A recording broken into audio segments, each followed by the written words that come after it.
Welcome sa Dries TV. Kung interesado ka sa ganitong news, huwag kalimutang isubscribe ang ating YouTube channel. Maraming salamat! Welcome back again sa ating YouTube channel mga kakimpaw, and sa update natin ito ang pag-uusapan natin ay tungkol sa mga importanteng kaganapan kina Kim and syempre kay Paolo Avellino.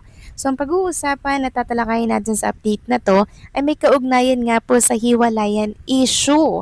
So kaya pala merong paganito mga kakimpaw na hiwalayan issue about Kim and Paolo dahil sa matinding rason, at yan ang pag-uusapan at aalamin po natin sa update na to. For sure, magugulat kayo sa kasagutan. Kaya sana po ay tapusin ninyo ito hanggang sa dulo.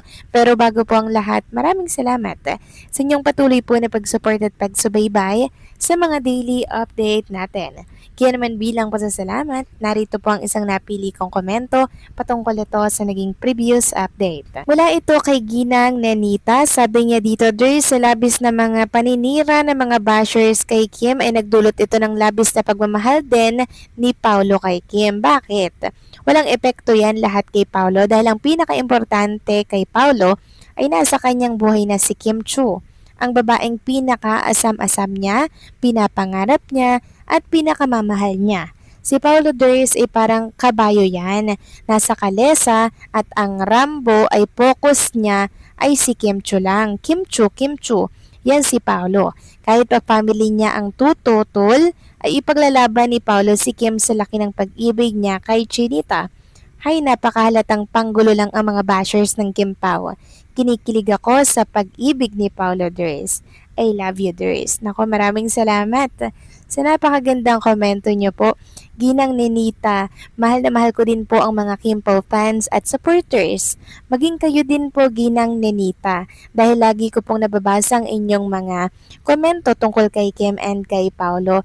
Nakakatuwa nga po at nakakakilig kung ating babalikan ang kanilang love story, 'di ba? Nakaka-inspire, para bang nagbabalik tayo sa ating mga kabataan na tayo ay umibig, 'di ba? So sila Kim and Paolo po ang nagpapaalala ng pag-ibig na 'yon. Nakaisarap umibig, basta tunay mga kakimpaw, 'di ba? At nakikita natin ngayon 'yan kay Kim and kay Paolo. Kaya wag kayong ma-stress kung merong mga paninira kay Kim and kay Paolo, 'di ba? Kasi normal po 'yan para mas lalo pong mapatatag at magkaroon po ng pundasyon ng relasyon ni Kim and Paolo. Kasama talaga yan sa buhay. Kaya wag po kayong ma-stress sa mga negativity. Kami na po ang bahala dyan, okay? So maraming salamat po sa inyong komento, Ginang Nanita. God bless po sa inyo and pabuhay kayo. So eto na nga, pag-usapan na natin mga kakimpa, mga topic na nakalap natin sa update na to, at unahin na nga nating pag-usapan ang tungkol dito sa SDA. So todo pa rin po ang pangampanya at pag-promote neto pong pagboto para sa SDA kay Paolo. So ilang days na lang ba mga kakimpa? Wala nang 5 days to eh. So parang nasa 4 days na lang ata, no? So sabi nga dito, let's power vote for Paolo Avellino for SDA 2026 Outstanding Asian Star PH category. Konting kembot na lang, so let's make the most of these final days.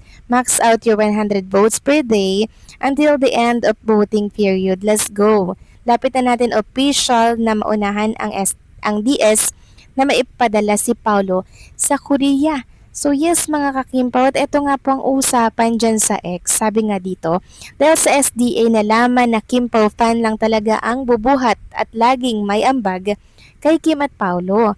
Yung mga fan group dyan, dami nyo kuda. Pag tinatanong kayo sa fans nyo, pinapakita nyo pa dami nyong chamsim, pero hinuhulog nyo ba? Anong balak nyo? Ibulok yan. Then sabi pa ng isa dito mga kakimpaw, kaya nga dapat max out ang vote for Paolo, wag na unti-untiin pa dahil pag yan umabot ng last day baka mag-glitch na naman yung system. Ngayon pa lang tambakan na.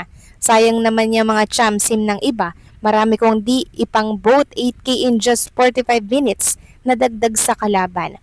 Hashtag Kimpaw. Nako mga kakimpaw, wag nyo na pang antayin yung last day voting ha. Ibagsak nyo na po yan kung meron man kayo dyan mga kakimpaw na pangboto, wag natin yang i-stack para baka mamaya mag-glitch 'di ba sa dami.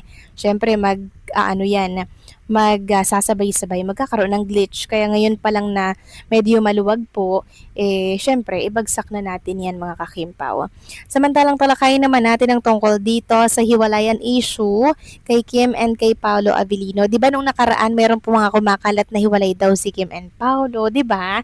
Yun pala, kaya pala pinapaingay yung ganoong issue dahil si Kim and Paolo Avellino pala daw ay merong malaking project na movie. Ay nga dito sa isang account, kaya pala may nabasa akong hiwalay na si mom and dad kasi finally natauhan daw si mom or si Kim Chu. Yun pala, may upcoming movie comeback sa MMFF. It makes sense bakit maingay na naman ang mga ampalayang bashers ng KP. Ayan mga kakimpaw. So, 'di ba? Nalaman nyo na po mga kakimpaw kung bakit meron silang kinakalat na hiwalay daw si Kim and Paolo. Kinakalat yan ng mga bashers. Dahil gusto po nilang sirahin yung bagong blessings ni Kim and Paolo, yung upcoming nga na movie para sa Metro Manila Film Festival. So ang daming naglalabasan ngayon na oo nga daw, totoo daw mga kakimpaw. And magmi-meeting na nga daw po yung mga creative team with Paolo and Chinita Princess para pag-usapan nga daw po yung MMFF. Sabi nga dito ng isang account, and just like that, tuloy na 100% ang biggest comeback movie nila. Bukas na ang pre-prod nila tapos sa Sunday na ang creative meeting nila. Diyos ko, nabasa ko ang script, walang alibay ang MMFF committee para i-decline to kung sakali. Kaya kung ako sa fans, mag-iipon na ako ngayon pa lang. O di ba mga kakimpaw, napakalinaw po ng kanyang sinabi dyan. Sabayan pa po ng ganito, ayon kay Out Inday Badiday, wala pa pong namamaling update si Out Inday Badiday mga kakimpaw, sa totoo lang. Lagi pong tama yung sinasabi niya. Sabi niya nga, grabe yung genre nito, malayo sa huli nilang movie, pahingi ng tissue, ayokong sabihin Kimpaw ito. O di ba?